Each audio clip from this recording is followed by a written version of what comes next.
Yes we are live now. Hello friends, बहुत important topic almost सभी exams के लिए। एनसीएफ यानी नेशनल करिकुलम फ्रेमवर्क, राष्ट्रीय पाठ्यचर्या की रूपरेखा 2005 डिस्कस करेंगे। बहुत बड़ा डॉक्यूमेंट है, बट जो भी इंपॉर्टेंट पॉइंट्स या एक कंक्लूजन निकल करके आ सकता है, एकदम कंसाइज वे में इसको समझने की कोशिश करेंगे ताकि आपको जो काम के पॉइंट्स हैं वो याद रहें और एग्जाम में आप अप्लाई कर पाएँ। तो डिस्कस करेंगे एनसीएफ को। होपफुली आप सभी बेहतर होंगे। सभी को गुड इवनिंग, नमस्कार, राम राम, सत श्री अकाल, अस्सलाम वालेकुम, what ever you feel connected with. Start करेंगे एनसीएफ 2005। इसके बारे में सारी चीज़ें जानेंगे जो भी महत्वपूर्ण है, जो भी इंपॉर्टेंट पॉइंट्स हैं। अदरवाइज तो ये अपने आप में 100 कुछ पेज का डॉक्यूमेंट है, इतनी मोटी बुकलेट आती है, तो वो तो आप पूरा तो वैसे भी नहीं याद रख सकते हैं। तो डिस्कस करेंगे, आ जाओ एक बार। बहुत बढ़िया। कोई कह रहा है गुड मॉर्निंग, सही है, जब जागो तभी सवेरा है। बहुत बढ़िया। तो एनसीएफ 2005 की यदि हम बात करें तो ये एक डॉक्यूमेंट है। अगर हम बात करें ये है क्या, जो लोग नई तैयारी शुरू करते हैं वो कहते हैं है क्या ये। तो एनसीएफ, जिसका पूरा नाम है national curriculum framework, national curriculum framework, अब इसके आगे लिखा हुआ है 2005 यानी 2005। इसका मतलब क्या हुआ, इससे पहले भी आया होगा ये, है ना। तो एनसीएफ एक डॉक्यूमेंट है, करिकुलम है, पाठ्यचर्या है। करिकुलम क्या होता है, जिसमें आपके स्कूल में जितनी भी एक्टिविटीज होनी है उन सबका कच्चा चिट्ठा होगा, हर एक एक्टिविटी। और सिलेबस इसका जस्ट एक पार्ट है। तो पूरा एजुकेशन सिस्टम को एक तरीके से एक गाइडलाइंस मिली कि भाई ये जो करिकुलम है, जो नया करिकुलम है, इसके बेसिस पे हमें अपने पूरे एजुकेशन सिस्टम को डिजाइन करना है। चाहे वो हमारा सिलेबस हो, चाहे वो टीचर्स का पढ़ाने का तरीका हो, चाहे वो बच्चों के सीखने का ढंग हो, है ना। बच्चों की बेहतरी के लिए कोई भी एक डॉक्यूमेंट आता है। तो ये फोर्थ डॉक्यूमेंट था, ये फोर्थ एनसीएफ है आज तक का। पहला है 1988 1975 में आया, 1975 में पहला एनसीएफ। अगर पूछ ले के कब कब एनसीएफ आए, 1975, देन 1988 यानी 1988, देन ईयर 2000, 2000, सन 2000 में, और ये फोर्थ एनसीएफ था जो 2005 में आया। हमारी व्यवस्था कह सकते हैं कंपैरेटिवली ढीली है, अभी तक जो है नई चीजें लागू होंगी धीरे धीरे, बट अभी इसी को हम आज तक फॉलो करते आ रहे हैं।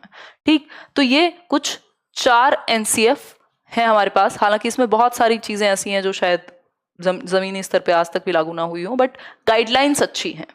ठीक, तो एक एनसीएफ टीई है जो आपको कहीं कहीं देखने को मिलेगा और क्वेश्चन ऑप्शन देकर के कंफ्यूज भी कर सकता है। एनसीएफ टीई अलग है एनसीएफ से। एनसीएफ टीई 2009 में आया था टीचर एजुकेशन के लिए। टीई का मतलब है टीचर एजुकेशन। ठीक, ये नॉर्मल एनसीएफ है, ये एनसीईआरटी के द्वारा प्रिपेयर किया जाता है, जो national council of educational research and training है। देश भर में स्कूल्स में जो सिस्टम है उसमें बेहतरी के लिए जो एनसीएफ्स हैं वो एनसीईआरटी के द्वारा ही चारों के चारों प्रिपेयर किए गए। लेकिन ये जो एनसीएफ टीई है यानी national curriculum framework for teacher education, teacher education के लिए भी तो एक फ्रेमवर्क चाहिए ना। तो ये जो टीचर एजुकेशन के लिए फ्रेमवर्क है, ये क्या है, ये एनसीटीई ने बनाया था, तो इससे कंफ्यूज नहीं करेंगे इसको।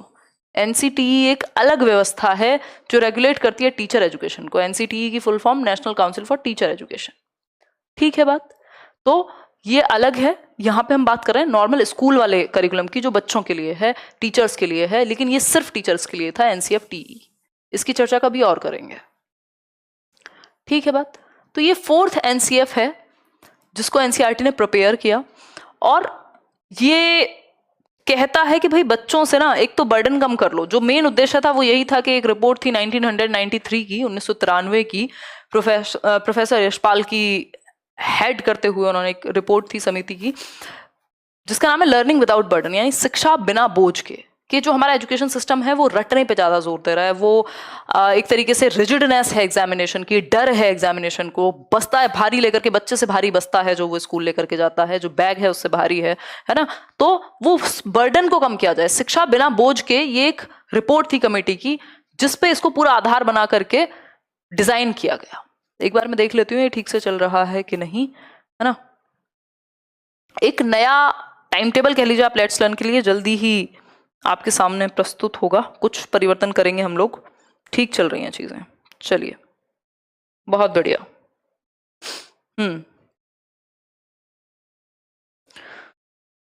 चलिए फिर आगे बढ़ते हैं। हाँ, आज कई दिन बाद हम लोग फिर से मिले हैं। 2005 की अगर हम बात करें एनसीएफ की, तो ये 4th एनसीएफ है और एनसीईआरटी के द्वारा प्रिपेयर किया गया। ठीक, जो नेशनल फोकस ग्रुप्स बनाए गए, कुछ नेशनल फोकस ग्रुप्स बनाए गए।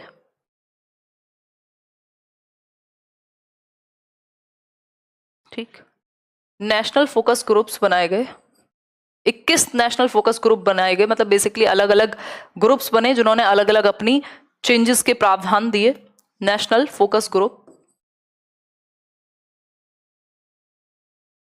कितने? 21।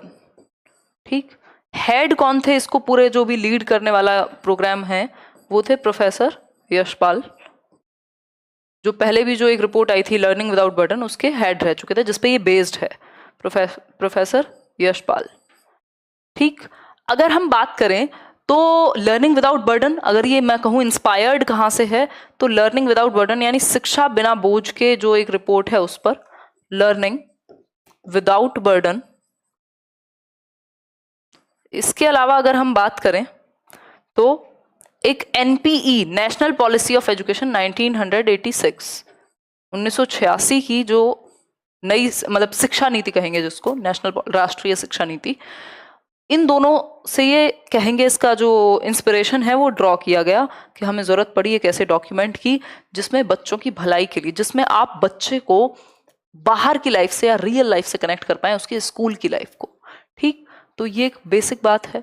अगर मैं बात करूं तो ये जो एनसीएफ है ये बेस्ड है एक तरह की, हम कहेंगे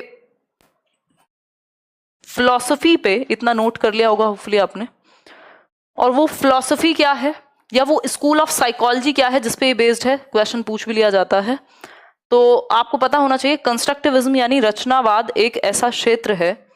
क्या है? रचनावाद, कंस्ट्रक्टिविज्म। टैगोर से भी इसको जोड़ करके देखा गया, उस पर भी समझेंगे अभी। कंस्ट्रक्टिविज्म यानी रचनावाद। रचनावाद बात करता है बच्चे के करके सीखने की, कि बच्चा कैसे सीखे, करके सीखे, ग्रुप्स में सीखे, एक दूसरे के कोलैबोरेशन से सीखे, एक दूसरे के सहयोग से सीखे, प्रोजेक्ट मेथड के थ्रू सीखे, है ना, ऐसी एक्टिविटीज करके सीखे जो उसके रियल लाइफ में प्रॉब्लम्स को सॉल्व करें। तो प्रॉब्लम सॉल्विंग पे, समस्या समाधान पे फोकस रहा, क्रिटिकल थिंकिंग, तर्क का प्रयोग कर सके बच्चा, है ना, उसकी जो एक मौलिक विचार है वो बाहर आ सके। तो रचनावाद इन सब चीजों पे फोकस करता है, यानी करके सीखने पे फोकस करता है, रोट लर्निंग पे नहीं, रटने पे नहीं, करने पे। रोट लर्निंग, रटने पे नहीं, डूइंग यानी करके सीखने पे फोकस हो। यही आप समझ सकते हैं कि पूरा डॉक्यूमेंट इसी बात को मानेगा कि बच्चा एक्टिव होना चाहिए। लर्निंग वो है जो वो सक्रिय रूप से निर्मित करता है, जैसा कि पियाजे और वाइगोस्की कहते हैं। क्यों? क्योंकि वो भी रचनावादी हैं, कंस्ट्रक्टिविस्ट हैं। तो ये रचनावाद से इंस्पायर्ड है। और रचनावादी कहते हैं कि टीचर क्या होगा, रचनावाद में टीचर का जो रोल है वो कैसा हो, तो ये आपको पता हो। और कंस्ट्रक्टिविज्म भी संबंधित है कॉग्निटिविज्म से, संज्ञानवाद से, इन केस जरूरत पड़े तो। अगर मैं बात करूं तो टीचर का कैसा रोल हो, तो टीचर होना चाहिए फैसिलिटेटर, यानी सुविधा दाता होना चाहिए। अपॉर्चुनिटी क्रिएट करे, सीखने के अवसर प्रदान करे। सीख तो आप खुद लेंगे, है ना, आपके लिए यानी बच्चे के लिए एक अपॉर्चुनिटी या ऐसा माहौल तैयार किया जाए जहां वो सीख सके खुल करके। क्लियर है बात? सुगम करता, या फिर आप इसको कह लीजिए, फैसिलिटेटर को आप क्या कहेंगे, सुविधा दाता कह लीजिए, सुविधा दाता। ये बिल्कुल टू द पॉइंट हम बात कर रहे हैं, जो काम की बातें होती हैं। अदरवाइज इसको डिटेल में हम करना चाहेंगे तो पता नहीं कब तक करते रहेंगे। ठीक है, तो हम कह सकते हैं कि यहाँ करने पे फोकस है, करके सीखने पे फोकस है। रचनावाद से ये बेस्ड है। रचनावाद कहता है टीचर का क्या रोल होना चाहिए, फैसिलिटेटर का, सुविधादाता का, अपॉर्चुनिटी क्रिएट करे, स्टेज सेटर हो कि भाई स्टेज बना दी, अब खुद से करो, है ना, जहां जरूरत हो वहां अवेलेबल हैं आप। ठीक है बात, लेकिन बच्चा एक्टिवली सीखेगा। क्लियर हो गई बात? होपफुली क्लियर है। यहां तक किसी को कोई डाउट आ रहा हो तो पूछ लो, फिर हम आगे बढ़ेंगे कि ये जो पूरी, इसमें वैसे तो 5 चैप्टर्स हैं अगर हम बात एनसीएफ की करें, बट वो 5 के 5 इंपॉर्टेंट ना होकर के मेन चीज क्रक्स इंपॉर्टेंट है। इसकी जो ओपनिंग लाइंस हैं, जो शुरुआत होती है एनसीएफ की, वो ओपनिंग लाइंस हैं रविन्द्रनाथ टैगोर के एक एस्से की, एक निबंध की, जिसका नाम था, या है नाम, राइटर्स तो हमेशा रहते हैं ना, सिविलाइजेशन एंड प्रोग्रेस, यानी सभ्यता एवं प्रगति कह लीजिए आप। ठीक, सिविलाइजेशन एंड प्रोग्रेस, ये है नाम ऐसे का रविन्द्रनाथ टैगोर के, इससे शुरुआत होती है एनसीएफ की। और इसमें कहा क्या गया, क्यों इसको यूज कर रहे हैं, सिविलाइजेशन एंड प्रोग्रेस को, सभ्यता और प्रगति को, क्यों क्यों क्योंकि टैगोर कह रहे हैं कि दो चीजें बहुत इंपॉर्टेंट हैं बच्चे के लिए, चाइल्डहुड के की एलिमेंट्स हैं एक तरीके से। क्या, एक तो है क्रिएटिव, जिसका एक अपने आप में ही मतलब क्या कह सकते हैं हम, क्रिएटिव स्पिरिट यानी रचनात्मकता, कुछ नया करना, बच्चे का बचपन के गुण हैं एक तरीके से। और दूसरी एक चीज है जेनरस जॉय, मतलब खुशी, एक्सप्रेशन कर पाए, वो अपने आप को एक्सप्रेस कर पाए, वो जो हैप्पीनेस है, जो उसके अंदर का एक आर्टिस्ट है, वो बाहर ला पाए। तो क्रिएटिव स्पिरिट प्लस क्या है, जेनरस जॉय, मतलब बच्चा खेल खेल में सीखे, बोझ मत बनाइए शिक्षा को, लर्निंग विदाउट बर्डन, लर्निंग बेहतरी के लिए हो, डर के लिए ना हो। तो क्रिएटिव स्पिरिट और जेनरस जॉय क्या है, टू की एलिमेंट्स हैं बचपन के, चाइल्डहुड के, टू की एलिमेंट्स ऑफ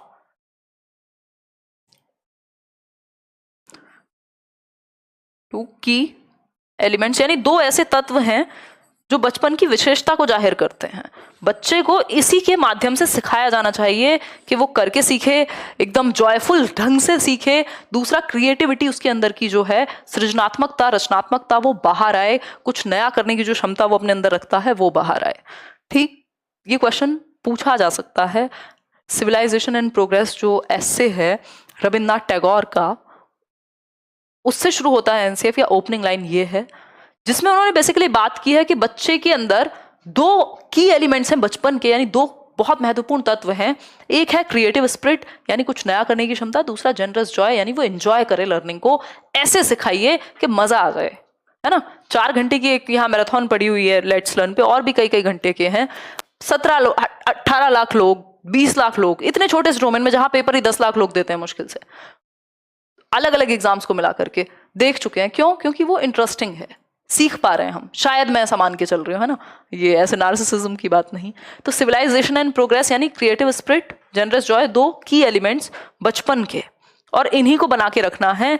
इन शॉर्ट अगर मैं कहूं, आपको बच्चे को और खुद को बाहर की दुनिया से या रियल लाइफ से जोड़ना है, उनको रटवाना नहीं है।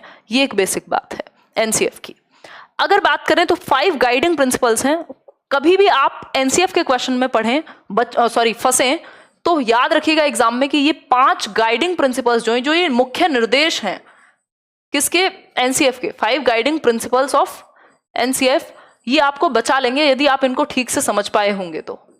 प्रिंसिपल्स ऑफ एनसीएफ मतलब ये मुख्य निर्देश हैं 5, वैसे तो बहुत सारे निर्देश हैं, मुख्य निर्देश हैं 5 पूरे एजुकेशन सिस्टम के लिए, बच्चे के लिए, सीखने के लिए। ठीक है बात। अगर मैं बात करूं तो इसमें बात हुई है कि भाई रटने से दूर लेकर के जाओ, रियल लाइफ से जोड़ो, फ्लेक्सिबिलिटी लाओ अपने एग्जामिनेशन सिस्टम में, डर ना बैठे बच्चे के मन में। टाइम टेबल भी इवन जो स्कूल का है उसको भी इतना रिजिड मत रखो, चेंजेस की संभावना रखो। ठीक, इसके अलावा हम कह सकते हैं जो आपका रोड मेथड्स हैं उनको परिवर्तन लाइए, जो बुक्स हैं उनको रियल लाइफ से जोड़िए। ये कुछ 5 आपके गाइडिंग प्रिंसिपल्स हैं। फिर एक बच्चा जो निकले स्कूल से वो सिर्फ साक्षर ना निकले, वो उसके अंदर एक नेशनल आइडेंटिटी हो, वो नेशनल बिलीफ्स या वैल्यू करता हो, अपने राष्ट्र को एक डेमोक्रेटिक कंट्री का एक हिस्सा बन करके निकले।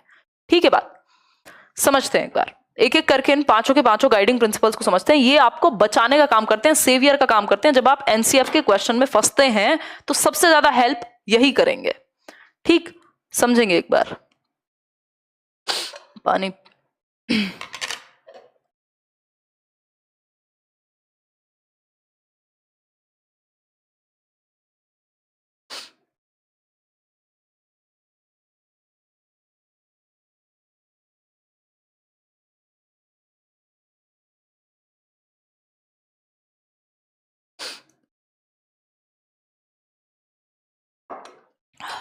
देखिए, अगर हम बात करें इंग्लिश टीचिंग मेथड में कराऊंगी, इंग्लिश पेडागोजी करेंगे कल एक सेशन में, और फिर पैटर्न थोड़ा बदलेगा पढ़ने का। बहुत दिन से थियरीज चल रही हैं, जो आपका यूपी टेट और रीट का मेन सिलेबस है वो हम खत्म कर चुके हैं। कुछ टॉपिक्स हैं जो आप पुरानी प्लेलिस्ट से देखने के लिए मैं रिकमेंड करूंगी। ठीक, क्योंकि डीट प्लस भी आ चुका है, कई लोगों को प्रैक्टिस भी करनी है। अगर हम बात करें to shift from rote method, यानी रटने से शिफ्ट कर दो। ये गाइडलाइन है, ये निर्देश है एनसीएफ का कि रटने से शिफ्ट कर दो भाई। मतलब रट्टा मतलब वाओ, रटंत विद्या चलंत नाही, ऐसा कहा जाता है। मतलब रोट लर्निंग से, रोट का मतलब ये है रटना, रटने से दूर लेकर के जाओ बच्चे को, उसको लाइफ से कनेक्ट करो, है ना। जो भी आप क्लासरूम में सिखा रहे हो, कनेक्टेड टू लाइफ इटसेल्फ। भाई जीवन में आना चाहिए ना प्रयोग, तो जो इस्तेमाल है आपके सिखाने का वो लाइफ में अगर काम ना आए तो कोई पॉइंट तो हुआ नहीं।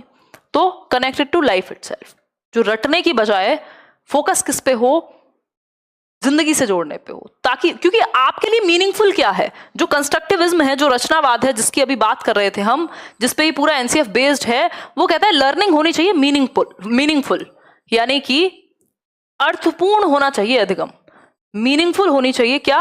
लर्निंग की जो प्रोसेस है, जो सीखने सिखाने की प्रक्रिया है, वो होनी चाहिए अर्थपूर्ण, मतलब जिसका कोई मीनिंग हो, जिसको आप जीवन से जोड़ करके देख पाए, जो आपके लिए महत्वपूर्ण हो। अर्थपूर्ण होना चाहिए, जो अधिगम है। मतलब क्या हुआ, आपको फर्क ही नहीं पड़ता, जिस चीज को कभी आपने फील नहीं किया, जिस चीज को आप जानते नहीं, बस आपने थियोरी में डेफिनेशन रट ली उसकी, वो चीज आपके काम की नहीं है। यदि उसी चीज को आपके जीवन से जोड़ दिया जाता, कुछ ऐसे एग्जाम्पल्स मिल जाते, कुछ ऐसी एक्टिविटीज हो जाती जो आपने रियल लाइफ में देखी होती, तो आप कभी भूल नहीं सकते। जैसे ही चीजें आपसे जुड़ती हैं आप भूलते नहीं हैं। ठीक, तो मीनिंगफुल होनी चाहिए लर्निंग, रटने से दूर शिफ्ट कर दें हम, लर्निंग को दूर लेकर के जाएं रटने से, ऐसा स्कूल्स को करना चाहिए। ठीक है, ये करिकुलम में हमारे परिवर्तन हो, पूरी सारी जो भी एक्टिविटीज हैं वो इस तरह का परिवर्तन वहां आना जरूरी है। दूसरा है connecting knowledge to life outside the school, मतलब जो ज्ञान है जो आप सिखा रहे हो क्लासरूम में, उसको आपको बाहर की दुनिया से जोड़ना है। जो भी आप सिखा रहे हो, क्लासरूम की जो लर्निंग है, जो नॉलेज है, जो भी आप सिखा रहे हो, उसको बाहर की दुनिया से, जहां सोसाइटी है, कम्युनिटी है, जहां प्रॉब्लम्स हैं, रियल हैं, वहां से जोड़ना है। तो रियल लाइफ से जोड़ना है क्लासरूम लर्निंग को। ठीक, वास्तविक जीवन से जोड़ करके हम सिखा पाएंगे तो वो लॉन्ग टर्म में चलेगी। ठीक, एक तो रटवाना नहीं है, दूसरा रटवाने की जरूरत ही नहीं पड़ेगी जैसे ही आप बाहर की दुनिया से जोड़ दोगे क्लासरूम को।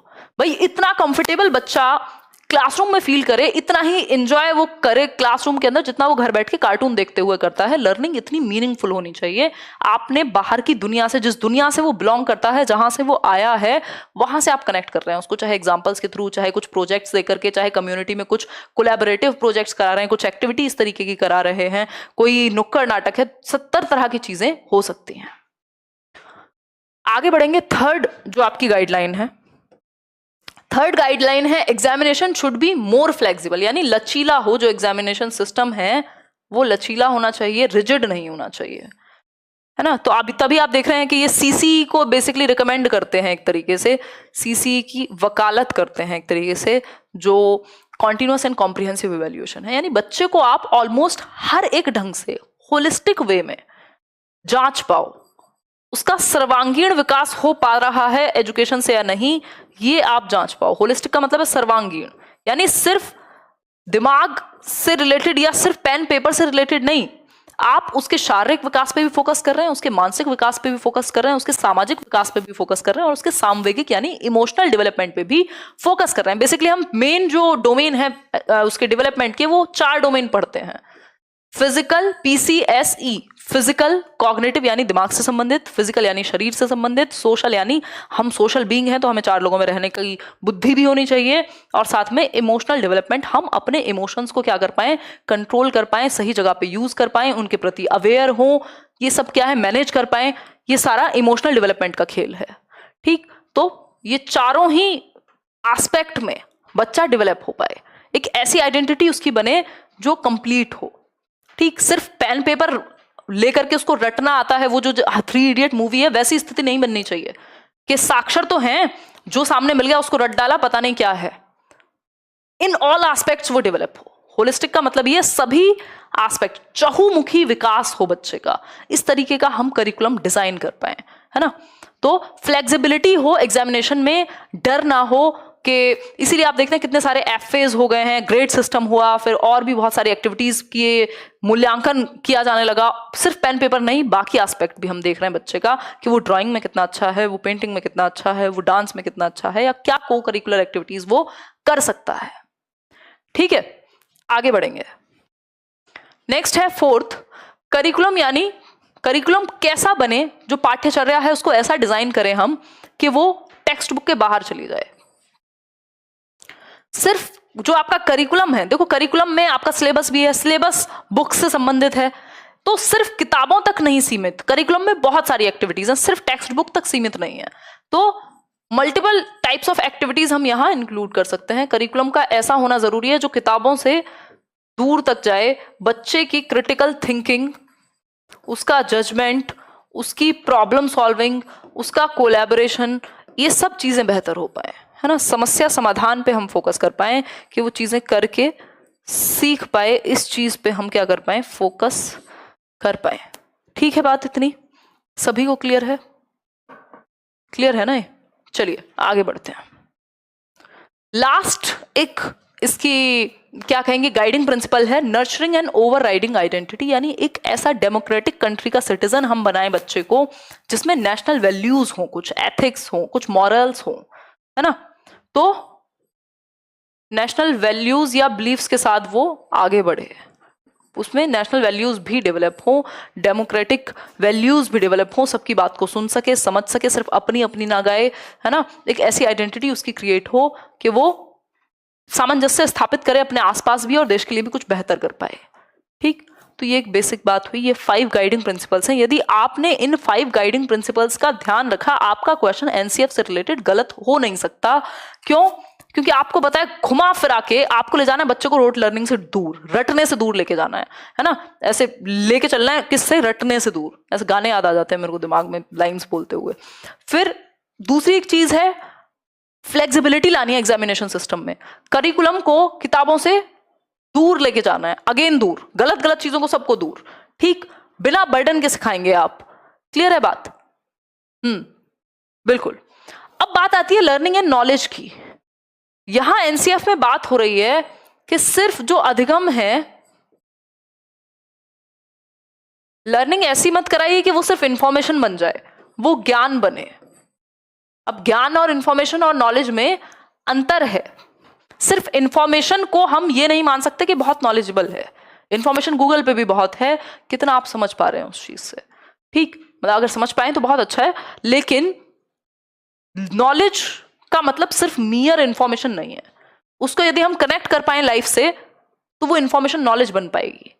तो हम बेहतर तरीके से एक होलिस्टिक अप्रोच के साथ नॉलेज को क्रिएट करा पाए क्लासरूम में, होलिस्टिक अप्रोच रख करके एक सब्जेक्ट से दूसरे सब्जेक्ट को या किताबी चीजों को लाइफ से कनेक्ट कर पाए। अगेन वही बात है, इंटीग्रेटेड अप्रोच अपना पाए। इंटीग्रेटेड अप्रोच अपना पाए यानी एकीकृत उपागम। इसका मतलब क्या हुआ कि जो सब्जेक्ट की बाउंड्रीज हैं वो क्या हो पाए, मर्ज हो पाए एक तरीके से। ऐसे बहुत सारे टॉपिक है, जब आप लैंग्वेज पढ़ रहे हैं तो आप हिस्ट्री के बारे में भी जान ले रहे हैं। कई बार जब आप हिस्ट्री पढ़ रहे होते हैं तो आप कुछ और कॉन्सेप्ट भी जान ले रहे हैं। ठीक, जब आप फिजिक्स पढ़ रहे हैं तो मैथ्स से भी रिलेटेड है वो। मतलब सब्जेक्ट्स को इंटरलिंक करके समझाना इंटीग्रेटेड अप्रोच है। क्लियर बात है? ठीक है, आगे बढ़ेंगे। ये शायद लास्ट चैप्टर है, इसके बाद हम जब भी एग्जाम आएगा तभी डिस्कस करेंगे टॉपिक्स को एक मैराथन लेकर के। कल इंग्लिश पेडागोलॉजी का एक सेशन होगा। मैं जल्दी एक नई तरह का टाइम टेबल आपके सामने प्रस्तुत करूंगी, है ना। चलिए, थोड़ी सी क्लासेस। ठीक, इसके बाद बात होती है भाषा के बारे में क्या कहता है एनसीएफ। एनसीएफ बेसिकली 9 सब्जेक्ट्स के बारे में बात करता है। ये आप चाहें तो लिख सकते हैं, 9 सब्जेक्ट्स के बारे में, चाहे वो लैंग्वेज यानी भाषा हो, चाहे वो आपका आर्ट एजुकेशन हो, फिजिकल एजुकेशन हो, वर्क एंड पीस हो, है ना। इसके अलावा जितने भी इस तरह के सब्जेक्ट हैं आपके, जो भी जनरल, कुछ साइंस हो, सोशल साइंस हो, टोटल 9 सब्जेक्ट्स की बात करेगा। और अगर हम बात करें तो लैंग्वेज की जब हम स्पेसिफिक होकर के बात करते हैं, एक और चीज इन्होंने कहा कि आइडियल टाइम जो होना चाहिए ना, आपके जो क्या बोलते हैं उसको, कालांश बोलते हैं ना, जो पीरियड होते हैं क्लासेस में, 8 पीरियड्स लगते हैं, कई बार 7 लगते हैं, तो 35 मिनट्स जो है वो आइडियल टाइम है एज पर एनसीएफ। आइडियल टाइम है या आइडियल ड्यूरेशन है एक पीरियड के लिए, भाई 35 मिनट्स तक का पीरियड जो है ठीक है। वैसे भी हमारी जो अटेंशन है वो 25-35 मिनट्स तक ही टिक पाती है, फिर उसके बाद थोड़ा 5 मिनट इधर उधर घूम भी सकते हैं हम। ये पोमोडोरो टेक्निक भी होती है, जो लोग पढ़ाई करते हैं, आजकल कई लोग पढ़ाई कर रहे होंगे ना 7 घंटे 8 घंटे, तो उनके लिए बहुत हेल्पफुल होती है ना। कई बार जब बहुत ज़्यादा थकान हो जाए लंबे समय तक, तब भी आप यूज़ कर सकते हैं। भाई 25 मिनट पढ़ लिए, 5 मिनट का ब्रेक लिया, तो बेसिकली वही है कि आधे घंटे के आसपास हमारी जो अटेंशन है वो ज़्यादा बेहतर रहती है, उसके बाद हमें थोड़े से ब्रेक की आवश्यकता होती है। तो 35 मिनट्स का आइडियल ड्यूरेशन होना चाहिए। क्लियर? आगे बढ़े। अब बात कर रहे थे हम लैंग्वेज की, यानी भाषा की यदि हम बात करें तो लैंग्वेज को पढ़ाने के लिए या लैंग्वेज के विषय में एनसीएफ क्या बात करता है, इस पे हम बात करेंगे।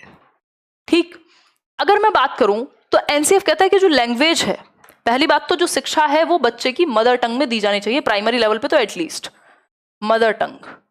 जो माध्यम है पढ़ाने का वो मातृभाषा हो। मातृभाषा क्या है भाई? जो भी आपके घर में पहली भाषा बोली जाती थी। ठीक, अगर कोई बच्चा है जो पंजाबी जिसके घर में बोली जाती है तो पंजाबी, जिसके घर में हिंदी बोली जाती है उसके घर में हिंदी। मतलब आप बच्चे को ये नहीं कहेंगे कि आके अंग्रेज बन जाओ यहाँ, बल्कि आप उसको अपनी भाषा में खुद को एक्सप्रेस करने देंगे, खुद को अभिव्यक्त करने देंगे। ठीक, तो मदर टंग का ज्यादा से ज्यादा इस्तेमाल। दूसरी चीज, जो 3 लैंग्वेज फॉर्मूला है, 3 लैंग्वेज फॉर्मूला जो कोठारी आयोग ने बात की थी 1964-66 के अराउंड, 3 लैंग्वेज फॉर्मूला को इम्प्लीमेंट किया जाए, क्योंकि हमारे देश में बहुत सारी चीजें होती हैं कि पॉलिसीज बन जाती हैं। अभी एनपीई आ रही है जो 2019 की है, चीजें हमारी 1968 की भी पूरी नहीं हुई। सोचो, एनसीएफ 2005 भी कह रहा है कि वो जो 3 लैंग्वेज फॉर्मूला लेकर के आए थे कोठारी जी, उसको थोड़ा अप्लाई करके देख लो। तो ये क्या है, 3 लैंग्वेज फॉर्मूला को अप्लाई करने की बात करेगा, लागू करने की बात करेगा, मानने की बात करेगा। त्रिभाषा सिद्धांत कहते हैं, त्रिभाषा सूत्र कहते हैं। आपने सबने अपने बीएड में, डीएलएड में, बीएलएड में जरूर पढ़ा होगा त्रिभाषा सूत्र। मतलब 3 भाषाएं पढ़ाई जाएं प्राथमिक स्तर पर। पहली भाषा आपकी मदर टंग यानी मातृभाषा। दूसरी भाषा हिंदी हो सकती है, अगर हिंदी मातृभाषा थी तो इंग्लिश हो सकती है। थर्ड लैंग्वेज क्या होगी? कोई भी मॉडर्न इंडियन लैंग्वेज, जो 22 भाषाएं हैं उनमें से कोई भी एक भाषा चलेगी। इसके अलावा अगर हम बात करें, ऐसे भी कुछ राज्य हैं जहां हिंदी नहीं बोली जाती, उस केस में पहली भाषा आपकी मदर टंग ही रहेगी, दूसरी लैंग्वेज हिंदी, तीसरी लैंग्वेज कोई भी एक मॉडर्न इंडियन लैंग्वेज या इंग्लिश। ठीक है बात? तो कुल मिलाकर के 3 लैंग्वेज फॉर्मूला आज थोड़ा सा पढ़ना, वैसे मैं अलग से एक छोटी सी वीडियो भी बना दूंगी इस पे। 3 लैंग्वेज फॉर्मूला यानी त्रिभाषा सूत्र, 3 भाषाएं पढ़ाई जाएं प्राथमिक स्तर तक। दूसरी बात है, एक एनसीएफ बहुत ज्यादा प्रमोट करता है, होपफुली यहां तक नोट कर लिया होगा सबने, एनसीएफ बहुत ज्यादा प्रमोट करता है किस चीज को? मल्टीलिंगुअलिज्म को, बहुभाषिता। अब ये बहुभाषिता क्या बीमारी है भाई? ये है कि भारत जो है एक विविधताओं का देश है। मल्टीलिंगुअलिज्म किसको प्रमोट करता है? मल्टीलिंगुअलिज्म को, यानी बहुभाषिता को। यानी कई भाषाएं बोलने वाले बच्चे क्लास में होंगे और होना भी चाहिए, और आपको उन्हें सिखाना है। यानी मल्टीपल लैंग्वेजेस यदि क्लासरूम में बोली जाती हैं तो आप उसको करेंगे प्रमोट, है ना? लग रहा है बोर्ड ज्यादा यूज हो गया। ठीक, तो हम कह सकते हैं करियर लेवल पे क्लास का नोटिफिकेशन नहीं मिलता। टाइम तो सेट होता है ना, 7 बजे की क्लास होती है तो उस टाइम आ जाएगा, और 5-10 मिनट में शुरू हो जाती है। वैसे मैं देख लूंगी। लैंग्वेज यानी उनसे पूछो कॉल कर करके, ध्यान भटकाते हो यार, फ्लो खराब करते हो। देखो, मल्टीलिंगुअलिज्म यानी बहुभाषिकता। बहुभाषिकता, कई मल्टीपल भाषाएं बोलने वाले बच्चे एक क्लास में होंगे और होने चाहिए, क्योंकि भारत विविधताओं का देश है। एक बच्चा पंजाबी बोली जाती होगी उसके घर में, दूसरा बच्चा संस्कृत बोली जा रही है, तीसरा बच्चा है मलयालम बोली जा रही है, मलयाली आई थिंक, मलयालम नहीं, इसके अलावा तमिल, तेलुगु जो भी है। तो अलग अलग भाषाएं बोलने वाले बच्चे हैं, उन सबको आप एक्सेप्ट करेंगे और मल्टीलिंगुअलिज्म को एक रिसोर्स की तरह मानेंगे, एक संसाधन के रूप में लेंगे, ना कि एक प्रॉब्लम के रूप में। तो बच्चे की मातृभाषा को हमें एक्सेप्ट करना है। बच्चा जो भी घर से लेके आए हमें एक्सेप्ट करना होता है, सिंपल फंडा है। ठीक, तो संसाधन के रूप में, एक टूल के रूप में आप यूज करेंगे लैंग्वेज को। इतनी बात सभी को क्लियर है? सीटेट की गाइडेंस की जो बात कर रहे हैं, इस सैटरडे अभी पैटर्न चेंज होने वाला है यूट्यूब का, जो पूरा मैं जिस तरह से आज तक सेशंस लेते आ रही हूँ, बहुत कई साल से ऐसे ही चल रहा है, बहुत थोड़ा सा चेंज होगा।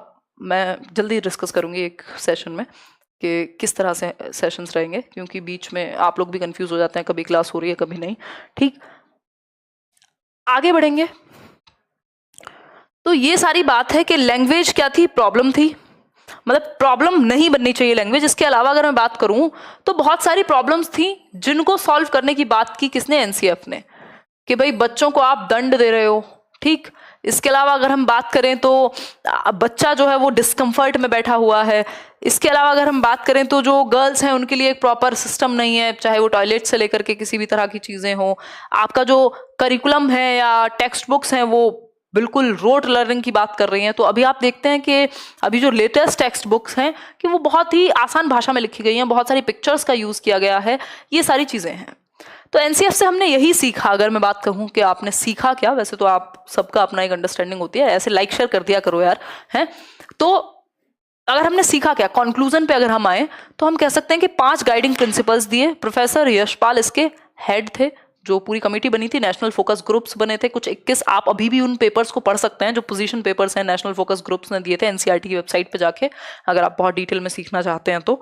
इसके अलावा अगर मैं बात करूं तो ये 4th एनसीएफ था 2005 का, एनसीईआरटी के द्वारा बनाया गया।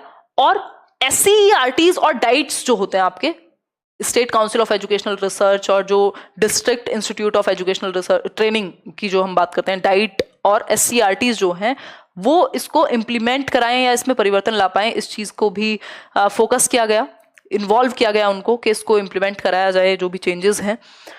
इसके अलावा पूरे स्कूल एजुकेशन सिस्टम के लिए लगभग 22 भाषाओं में इसको एनसीएफ को क्या किया गया, ट्रांसलेट किया गया।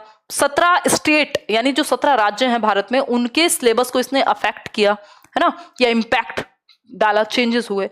ठीक, और सीखने पे फोकस हुआ, रटने से फोकस हटाया, फ्लेक्सिबिलिटी आई एग्जाम की, रियल लाइफ से जोड़ने की बात हुई, कितनी सारी बातें हमने की, बहुभाषिता की हमने बात की, ये सब बात इसके अंदर हुई है। इसके अलावा अगर मैं बात करूं, बहुत सारे सब्जेक्ट हैं फिर अलग अलग, बट इंपॉर्टेंट नहीं है वो कि साइंस के लिए क्या कहा, मैथ्स के लिए क्या कहा, वो उन सब्जेक्ट्स की पेडागोजी में चला जाता है। बट ओवरऑल हम कह सकते हैं कि यही सारी बातें की कि लाइफ से हम कनेक्ट कर पाएं। यही मेन बातें हैं जो भी हमने अभी डिस्कस किए हैं, फिर से वही रिपीट करूंगी तो कोई पॉइंट रहेगा नहीं। ठीक, कोई और डाउट हो कमेंट सेक्शन में पूछ लीजिएगा।